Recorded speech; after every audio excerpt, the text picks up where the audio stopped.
कांग्रेस भारत जोड़ो की बात करती है, नरेंद्र मोदी की सरकार अखंड भारत की बात करती है। यही फर्क है हमारे और इनके में। ये तो भारत जोड़ो यात्रा कम है और वोट जोड़ो यात्रा ज़्यादा है। 2024 में किसी को मुकाबला में देख रहे हैं नरेंद्र मोदी? कोई मुकाबला में है ही नहीं, कोई नहीं है मुकाबला में। मोदी सरकार से खुश हैं कि नहीं, ये बताएं। अरे हम तो खुश क्या, ओवर हैप्पी हैं। I am over happy with BJP. 2024 से पहले लगातार अब जनता के बीच में जा रहे हैं और लगातार भारत जोड़ो यात्रा जिस तरीके से शुरुआत हुई है, ऐसे बीच में हम दिल्ली के दिल यानी कनॉट प्लेस में पहुंच चुके हैं और जानने और समझने की कोशिश कर रहे हैं, क्योंकि इस समय जो है चाइना के साथ में भी वार चल रहा है, भारत और चाइना का जो है क्लैश चल रहा है। ऐसे बीच में लोगों से समझना और जानना जरूरी ये हो जाता है, क्योंकि भारत जोड़ो यात्रा चल रही है। ऐसे बीच में जो नवनिर्वाचित कांग्रेस के अध्यक्ष हैं मल्लिकार्जुन खड़गे, उनकी तरफ से कई कमेंट आ रहे हैं जो है प्रधानमंत्री नरेंद्र मोदी के बारे में, तो लोगों से जानना समझना जरूरी हो जाता है। अरविंद कुमार पांडे नाम है। अरविंद, ये बताइए कि जब से मोदी सरकार आई है, क्या लगता है देश मजबूत हुआ है या फिर पीछे गया है? क्योंकि कांग्रेस आरोप लगा रही है चाइना के मुद्दे को लेकर, क्या लगता है आपको? देखिए, 2014 से जब से नरेंद्र मोदी की सरकार सत्ता में आई है, तब से हमारा देश प्रगति के रास्ते पर है। प्रगति का कोई सीमा नहीं होता कि कितना प्रगति कर जाएगा, लेकिन देश हमारा प्रगति के रास्ते पर है। इसमें हर जगह प्रगति हुई है। आप कोई एक मुद्दा बताइए, उसमें मैं ज़रूर आपको बता दूंगा कहाँ प्रगति हुई है। कि अभी यही इधर भाई साहब थे तो 2000 आइए सर, इधर आ जाइए। 2014, क्योंकि ये अभी बता रहे हैं अग्निपथ योजना जिस तरीके से आई, उसको लेकर बता रहे हैं कि देश में एक रोष है। आप क्या कहना? एक चीज़ रोकना चाहेंगे। अभी भाई साहब ने कहा भारत जोड़ो की बात की। कांग्रेस भारत जोड़ो की बात करती है, नरेंद्र मोदी की सरकार अखंड भारत की बात करती है। यही फ़र्क है हमारे और इनके में।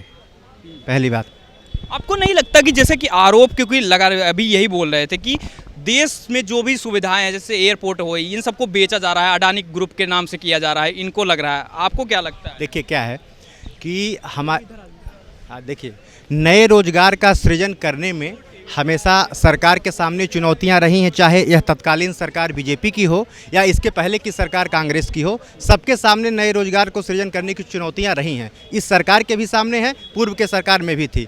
बेचने का मतलब यह नहीं है कि हम सारी चीज़ों को बेच दे रहे हैं। सरकार का ऑथराइजेशन कहीं न कहीं उस पर जरूर रहेगा और उससे हमारे पास नए रोजगार होंगे। जो आज युवा या अग्निपथ या जो सारी योजनाओं को लेकर के आ रही है सरकार, या सरकार का इसके साथ जो भी विस्तारीकरण था, जो भी विस्तार करने की बात कह रहा था, वह सारी चीज़ें कहीं न कहीं रोजगार की बात कर रही हैं। ये नहीं है किसी को बेचने से कहीं रोजगार समाप्त नहीं होगा, उससे रोजगार बढ़ेगा ही। आज आप उठा करके देख लीजिए, जैसे ट्रेन की बात अगर हम कर लें, रेलवे की हम बात कर लें, तो रेलवे में निजीकरण से क्या नुकसान हो जा रहा है बता दें। बुलाइए उनको, क्या नुकसान हो रहा है रेलवे के निजीकरण से। आप एक मिनट, हम सफ़र ट्रेन की जाकर के सफाई देख लीजिए और मैं गोरखपुर ट्रेवल करता हूँ, वैशाली और गोरखधाम की सफाई जा करके देख लीजिए, दोनों में कितना फ़र्क है। आपको ये सवाल, क्योंकि सर देखिए अभी बता रहे हैं कि रेलवे को जो है निजीकरण करने से फायदे हुए हैं, आपको आप बताइए क्या कमी हुई? अब पूछ लीजिए पूरी बात तो हम बताएं। बता दें, आप बताइए। आप सवाल यही था कि क्योंकि रेलवे को आप जिस तरीके से आरोप लगा रहे थे मोदी सरकार पर कि वो बेच रही है, आपको लगता है कि वाकई में जो जिस तरीके से प्राइवेट किया जा रहा है हर चीज़, सुविधाओं को बेहतर सुविधाएं मिल रही हैं या उससे नुकसान हो रहा है? आपका क्या कहना था उसमें? देखिए, बेहतर सुविधाओं की जहाँ तक बात रही, हम बेचने वाली जो बात आई, अगर किसी प्राइवेट, किसी व्यक्ति विशेष, किसी व्यवसायी के हाथ में अगर कुछ दे दिया जाता है तो निश्चित रूप से वो उसका बेनिफिट तो जो है गवर्नमेंट को नहीं होता है, वो सीधा बेनिफिट व्यक्ति विशेष को होता है। लेकिन लाभ जो है वो बेहतर देने की कोशिश करेगा, तभी वो ज़्यादा पैसा कमाएगा। ये तो सीधी सी बात है भाई, अगर कोई आदमी प्राइवेट का काम करेगा तो बेहतर सुविधा देने की कोशिश करेगा। इसको नहीं लगता कि जो है सुविधा, आपका पहला मुद्दा तो सुविधा होना चाहिए ना, सरकार किसको दे रही है किसको नहीं दे रही, ये मुद्दा होना चाहिए। सुविधा की बात, देख सुविधा की रही बात, क्या पहले सुविधा नहीं थी? सुविधा तो पहले भी थी। क्या सफाई पहले नहीं होती थी? सफाई पहले भी थी, ट्रेन वही रहती थी। लेकिन आज जो किराया है, आज आदमी से पूछिए किराया क्या है, पहले किराया क्या था, बताइए सर। देखिए, जहाँ ये बात किराए की कर रहे हैं, जहाँ ये तब की बात कर रहे हैं, कांग्रेस कहती थी दैनिक मजदूरी जिसकी 27 रुपये है वह मजदूर गरीब नहीं है, वो उसको बीपीएल नहीं होना चाहिए। कांग्रेस का स्टेटमेंट है 2011 का, उसमें सरकार में थी। और आज नरेगा की मजदूरी, कांग्रेस की लाई हुई योजना की मैं बात कर रहा हूँ, आज नरेगा की मजदूरी पर डे की 257 रुपये है, तो कैसे गरीब हो जाएगा आप बताइए। आपको नहीं लगता, एक सवाल यूथ के नाते पूछ रहा हूँ, देश में रोजगार जो है घटे हैं बढ़े हैं, क्या लगता है आपको? और जिस तरीके से चाइना के साथ, हाँ, रोजगार को लेकर के जो आपका मुद्दा है, रोजगार का मुद्दा जायज़ है। यह सरकार के सामने है, एक चुनौती है। यही सरकार रहती अथवा कोई भी सरकार रहती, यह सरकार के सामने रोजगार को लेकर के चुनौती है और सरकार इसका समाधान ढूंढने में लगी हुई है। यह सरकार रहती अथवा कोई भी सरकार रहती, सरकार उस समाधान को ढूंढने में लगी हुई है। और रोजगार की जहां तक बातें हैं, रोजगार का भी मुद्दा एक्चुअली देखिए, देश की जनसंख्या करीब 135 करोड़ के आसपास है, समझ गए। तो सबको रोजगार तुरंत मिल जाना यह चीज़ संभव नहीं है, कोई भी सरकार रहती। लेकिन सरकार उस रोजगार के मुद्दे को सुलझाने में, रोजगार को देने में, उसका समाधान करने में लगी हुई है और धीरे धीरे उसके तरफ में वह बढ़ भी रही है। एक कमेंट आया था अभी जो है चाइना का, जिस तरीके से क्लैश चल रहा है भारत और चाइना का, इसमें जो है कांग्रेस के जो नवनिर्वाचित अध्यक्ष हैं मल्लिकार्जुन खड़गे, उनकी तरफ से कहा गया कि हमारे देश के पीएम चोर हैं, वो पीछे से बस बात करते हैं। उस पर क्या कहना? मैं बता दूं, मल्लिकार्जुन खड़गे की अभी आज तक की यात्रा कभी अरुणाचल में नहीं हुई है, जा करके उनसे पूछ लीजिएगा। हमारे मोदी साहब ने वहाँ पे हेलीपैड बना दिया है डायरेक्ट चाइना पे वार के लिए। मल्लिकार्जुन खड़गे कितनी बार नॉर्थ ईस्ट की यात्रा किए हैं, समझ गए ना। तो इसलिए अगर उसकी हम बात करते हैं तो 62 का इंडिया नहीं है। अगर आपने वीडियो उसकी शायद देखी भी होगी, उस पर धक्का मुक्की हुई है, हम कई फीट तक उनको पीछे किए हैं, समझ गए ना। तो जो वैश्विक परिदृश्य में जहाँ तक भारत का सवाल है, हमारा कद ऊंचा हुआ है और हम हमेशा ऊंचाई की तरफ बढ़ रहे हैं, इसमें कोई संदेह नहीं है। बताइए, खुश हैं या नाराज हैं? 2024 में किसी को मुकाबला में देख रहे हैं नरेंद्र मोदी के? कोई मुकाबला में है ही नहीं, कोई नहीं है मुकाबला में। और एक चीज़ ये जान लीजिए कि फिर से हम पूर्ण बहुमत में आएंगे ही आएंगे, इसमें कोई संदेह नहीं है। अब की बार आप देखिएगा, हो सकता है कि जो स्थिति इंदिरा गांधी की हो गई थी, उतनी सीटें लेकर के लगभग 400 के करीब सीटें आई थी। आप फिर अब की बार देखिएगा कि 350 प्लस लेकर के बीजेपी आ रही है 2024 के लोकसभा। सर, आपका नाम क्या है? मेरा नाम चोपड़ा है जी, प्रेम चोपड़ा। सर बताइए, 2024 में क्योंकि अब लोकसभा का चुनाव आ रहे हैं, लोग नरेंद्र मोदी पर तमाम कमेंट आ रहे हैं कांग्रेस की तरफ से, भारत जोड़ो यात्रा चल रही है। आपको लगता है भारत जोड़ो यात्रा से जो है राहुल गांधी की कुछ छवि सुधरेगी या फिर वैसे ही रहेगी?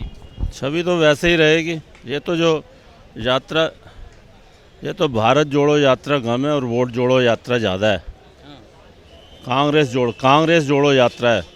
भारत तो अखंड था और भारत का भी जुड़ा ही हुआ है पहले से। अगर भारत को जोड़ना है तो वैसा फिर पाकिस्तान और बांग्लादेश और थाईलैंड ये मिला दे, अगर इतना वो है तो जब ही तो भारत जुड़ेगा। पिछला जो टूटा है उसको मिला दे बांग्लादेश और पाकिस्तान को। लेकिन जोड़ने की बात ये कर रहे हैं क्योंकि राहुल गांधी कह रहे हैं कि नफरत जिस तरीके से बीजेपी फैला रही है, पूरे देश में हिंसा हो रहा है, जिस तरीके से मुस्लिमों को डराया जा रहा है, आपको लगता है उसको उस चीज़ को ख़त्म करने की बात कर रही है? आपको लगता है कि हिंसा फैल रहा है पूरे देश में, या जिस तरीके से मुसलमानों को परेशान किया जा रहा है, ऐसा क्या कुछ लगता है आपको जब से मोदी सरकार आई? ऐसा कोई नहीं लग रहा। वो तो देखो, राहुल गांधी जी तो शुरू से ही कह रहे हैं, जब 2014 से ही कह रहे हैं कि हिंसा फैल रही है और बाकायदा हिंदू मुस्लिम कह रहा है। कोई हिंदू मुस्लिम नहीं आ रहा, बल्कि इनके राज में हिंदू मुस्लिम ज़्यादा हुआ था। आप देखोगे इमरजेंसी के अंदर इन्होंने तुर्कमान गेट में बुलडोज़र चलवा दिया था अप्रैल 1976 में। यहाँ पर तुर्कमान गेट में भाई साहब 7000 मुस्लिम इकट्ठा हो गया था और जगमोहन और संजय गांधी वहाँ पहुँच गए थे। वहाँ से मकान वो खाली नहीं कर रहे थे मुस्लिम, उन्होंने वहाँ बुलडोज़र चलवा दिया और CRPF बुला के वहाँ पर भाई साहब हमारी जो बहनें हैं और जो बेटियाँ उनकी इज्जतें लूट ली थी। और कम से कम 7000 सिख इकट्ठा हो गया, उसमें 7000 मुस्लिम इकट्ठा हो गया था और 200 मुस्लिम मारे गए थे। ये तो ऑफिशियल न्यूज़ है, अनऑफिशियली तो पता नहीं ज़्यादा मारे गए थे वहाँ पर। तो ये मुस्लिम का जो कंसेप्ट है हिंदू मुस्लिम इन्होंने ही चलाया हुआ है। अगर देखा जाए, जब नसबंदी चली थी इमरजेंसी के अंदर 2000, तो संजय गांधी और जगमोहन ये वहाँ पर पहुँच जाते थे जामा मस्जिद में या तुर्कमान गेट में, और मुस्लिम के जो युवा है उनको वैन में डाल देते थे नसबंदी के लिए ज़बरदस्ती। क्यों मुस्लिमों को क्यों टारगेट करा, हिंदुओं को तो नहीं किया उन्होंने कभी। एक आरोप ये लगता है मोदी सरकार पे सबसे ज़्यादा कि जो है ये हिंदुओं को फेवर ज़्यादा करती है, मुस्लिमों को दबाया जा रहा है या उनकी जो योजनाएं होती हैं उन सबको जो है हटाया जा रहा है। आपको ऐसा कुछ फील होता है क्या? हमें तो होता नहीं। देखो, आरोप और प्रत्यारोप का तो कोई वो नहीं है ना। आरोप तो लगाने को जो मर्जी लगा दो। अभी ये कह रहा है, देखो जी चीन और कह रहा है, देखो सूनर और लेटर चीन और पाकिस्तान इकट्ठे हमला करेंगे इसके ऊपर। ये आए दिन कह रहा है ना, अभी इसने आरोप लगाया है चीन। जबकि देखो चीन में अभी तवांग के अंदर जो हुआ है, हमारे जो सैनिकों ने उनको जिस तरह से पीछे खदेड़ा है बिना हथियार के, ये बहुत बड़ा। गलवान के अंदर कितने लोग मारे, गलवान में भी हुआ था जून 20 के अंदर, जो वहाँ पर भी इन्होंने चीन को खदेड़ा। लेकिन ये बात है कि ये तो ऐसे ही ना बस फैलाते रहते हैं। और मेरे को ये बताओ, चीन तो इन्होंने साफ कहा 20 शहीद हमारे हो गए, 20 बंदे शहीद, और अभी भी 6 जख्मी हुए तवांग के अंदर, और कोई क्रिटिकल नहीं हुआ। किसी की मौत नहीं हुई। चीन तो बोलता ही नहीं है, चीन तो कहता है हमारा कोई जख्मी नहीं हुआ, कोई मरा ही नहीं। अभी देख लो वहाँ कोविड फैला हुआ, कितना कोविड फैल रहा है, और रोज़ के मतलब कब्रिस्तानों में और वहाँ ग्रेवयार्ड में लाइन लगी हुई है, लेकिन चीन कहता है जी हमारा एक ही बंदा मरा है कोविड में। तो वो वहाँ पर फ्रीडम नहीं है प्रेस को, वो चीन छुपाता है। तो ये सारे जो आरोप प्रत्यारोप लगा रहे हैं ना, ये सब बेकार के हैं और कुछ नहीं है। ये बिल्कुल बेसिकली ये हताश हो चुके हैं और ये इनका पतन होने वाला है, इस वजह से हताश हो रहा है वो। आपको ये एक लास्ट सवाल रहेगा आपसे कि 2024 में किसी को मुकाबले में देखते हैं नरेंद्र मोदी के खिलाफ, क्योंकि भारत जोड़ो यात्रा के जरिए यही साबित करने की कोशिश की जा रही है कि अगला अगर कोई प्रधानमंत्री बन सकता है तो राहुल गांधी हैं। आपका क्या कहना है? देखो जी, उनके कंपैरिजन में कोई है ही नहीं। मैं बताऊं, राहुल गांधी के हाथ में समझ लो लकीर ही नहीं है वो वाली प्रधानमंत्री बनने की। और राहुल गांधी जो है, अभी देखो बाजू राजस्थान में इतना कुछ हुआ, गहलोत और सचिन पायलट में देखा आपने कितना झगड़ा हुआ है, और उसने सरेआम इधर यात्रा चल रही है और वो कह रहा है कि गद्दार, उसका गद्दार बोल दिया सचिन पायलट, जबकि सचिन पायलट की वजह से इलेक्शन जीत के आया और सचिन पायलट की वजह से वो मुख्यमंत्री बना, तो उसको इस तरह से ट्रीट कर रहा है। तो देखा जाए तो अभी धारीवाल और सीपी जोशी अभी मीटिंग हुई थी जब ये अध्यक्ष का वो इलेक्शन होने वाला था कांग्रेस का, जब इन्होंने काफ़ी कुछ कहा।